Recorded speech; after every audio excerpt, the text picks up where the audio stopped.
Narepaso na ni Pangulong Bongbong Marcos ang minimum wage rate. Nais ng Pangulo na isalang-alang ang epekto ng inflation sa sahod ng mga manggagawa. Nakatutok si Ivan Mayrina.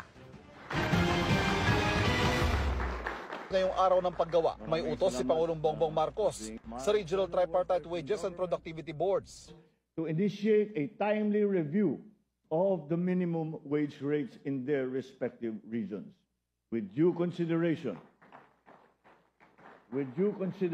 to the impact of inflation, amongst others, within 60 days prior to the anniversary of their latest wage order. Nasa hanggang 361 pesos lang ang minimum wage sa BARM na siyang pinakamababa sa bansa.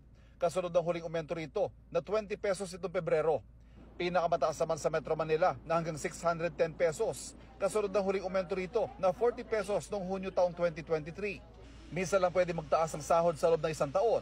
Pero sa Metro Manila, pasok na sa 60 days sa sinasabi ng Pangulo para repasuhin kung nararapat na magkaroon ng panibagong taas sahod. Iniutos din ng Pangulo sa National Wages and Productivity Commission na repasuhin ang mga panuntunan para tiyak na regular at patas sa mga wage review. May hiwalay ring 150 pesos legislated wage hike na aprobado na sa Senado pero nakabinbin pa sa Kamara.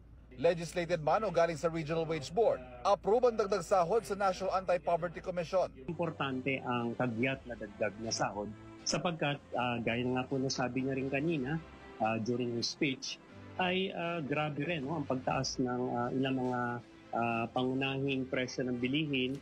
In fact, nakabantay po siya doon sa pagtaas ng presyo ng kuryente, lalo na sa tumitinding init ng panahon.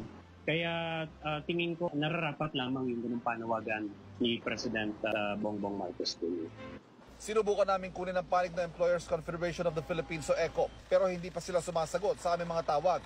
Pero nauna na nilang sinabi na maaaring magresulta sa pagtatanggal ng mga trabaho, pagtaas ang presyo ng bilihin o di kaya pagsasara kapag hindi kinaya ang wage hike, lalo na ng mga maliliit na negosyo.